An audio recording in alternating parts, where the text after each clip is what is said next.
Okay. Hello, everybody. I'm not speaking with a PowerPoint today, but I might put up a couple of web pages for us to look at. We'll see how it goes. I don't want to get too involved in technical stuff. Anyone who's had a look at the bits of paper will realise that I haven't produced a paper, but just some notes to speak from. I only spoke to Clem 2 weeks before the conference and didn't really have time to put anything together. So I'm kind of making this up on the hoof a little bit and trying to understand how the work that we do can resonate with the Shared Societies project.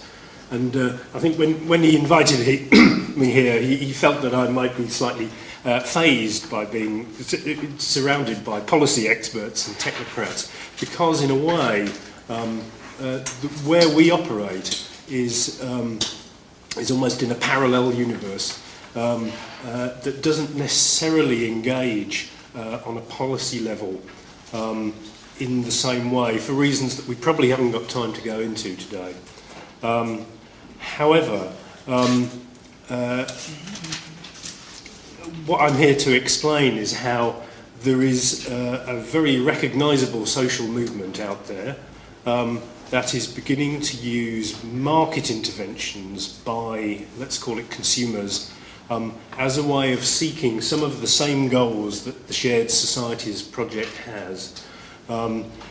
This fantastic book that we have, Shared Societies, explain how we have a list of policy demands and we make change by identifying how we need more equality, and policy works from the top by people who are technocratic and who understand it, and we achieve a shared society in that way.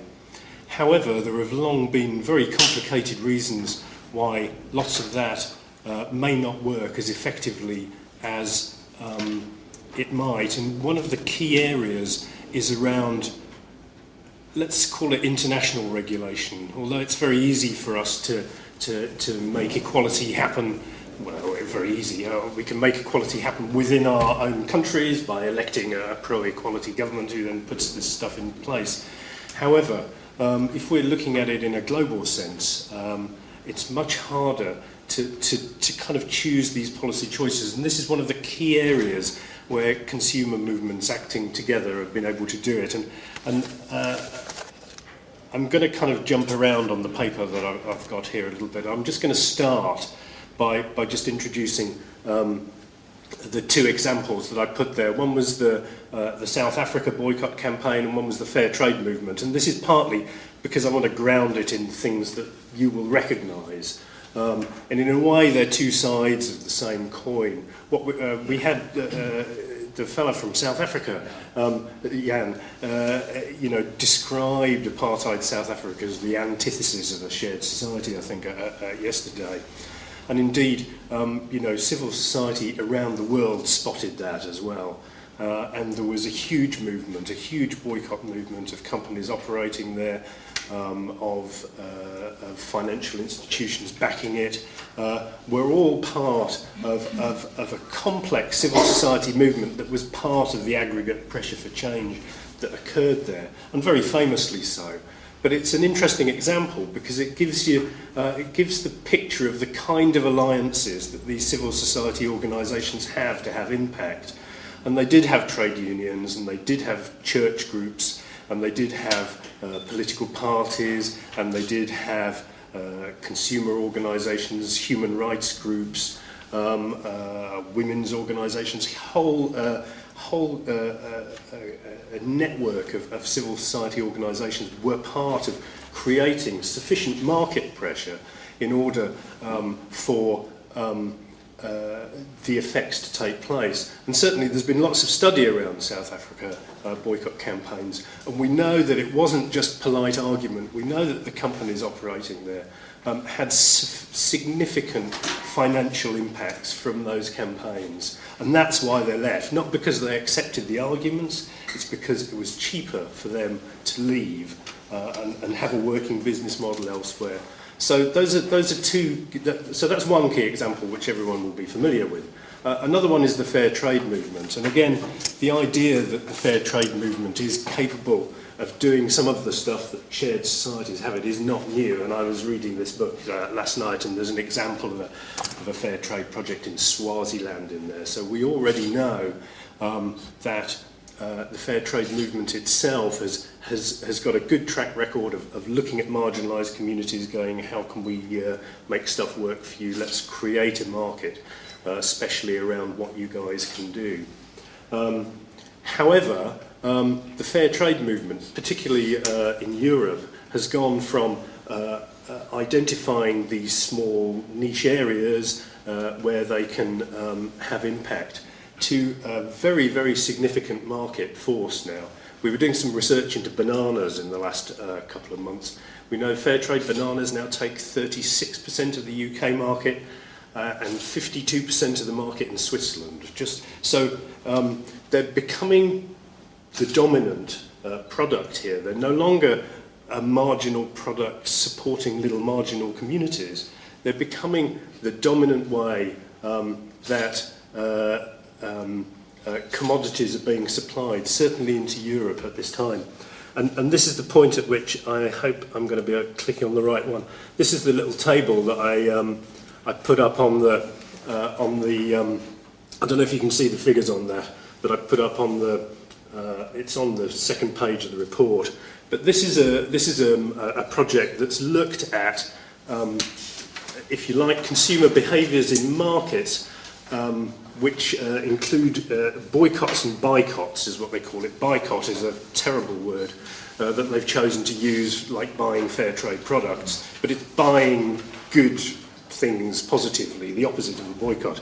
And they're the third and fourth lines on there, and they've situated those as a broad within all other political activities. And it's an entertaining table in some way, because you can compare the differences between countries where there appears to be much less of this activity going on, to ones where there are, and perhaps expectedly Norway, Sweden, Finland, with famously developed social models, have much more of this kind of activity in this particular survey. This survey is actually, the data's from 2002, and every evidence is that there's been increase across the board of this kind of activity. And it's interesting the way that it plugs into your discussion about political participation, because this is where they have, there's evidence of falling political participation in mature democracies as people become disillusioned with the choices between one neoliberal party and another. Effectively is pretty much what it boils down to, and we're able to see, as I think party member is joining political parties is now the second lowest here of all political participations, and we can see as the trend declines of political participation in electoral politics, there's a growth in this boycott and boycott behaviour, and we can also see that the boycott and boycott behaviours are more likely to be women, and they're more likely to be younger people. So they're people who've not always been a part of the normal political discourse. So that's just a little picture that situates it in other political activity. And so what's happened is that we've been able to look at things like South Africa, and we've been able to look at fair trade. And so we've been able to conceptualise this very broad thing that we call, at our organisation, we call ethical consumer behaviour. We put it all into a basket and then try and understand it and look and see where else it might take place and what other forms it might do. And I think there are 3 points that I'm going to make rather than the 4 that I've written down. The first one is that companies and their brands are key pressure points for this type of political action. And so what's happening is that rather than go to governments and say this is the outcome we want more justice, we want more this, that and the other, people are taking their demands directly to companies because they believe that they can have some leverage. And these are for both positive and negative reasons. We know that the shared societies of the future that we all dream of in Club of Madrid, are going to have some private companies in there. No one's suggesting that that's not going to be the case. However, there are some companies that I would welcome in the shared societies of the future, and the others that I'm not so certain that I actually want there. And the key point is, I think people are beginning to there's been a traditional view of companies, which either you're Marxist and you think all companies are terrible and you've got to throw them in the bin, or you're capitalist and you think all companies are fantastic and how can you possibly criticise them? And I think people are becoming developing a more sophisticated analysis than either of that, and they're able to spot how companies can genuinely be useful contributors to society, and those that can actually be very destructive, and at risk of putting you in libel problems. Perhaps we won't go into too much detail about which would be in which side.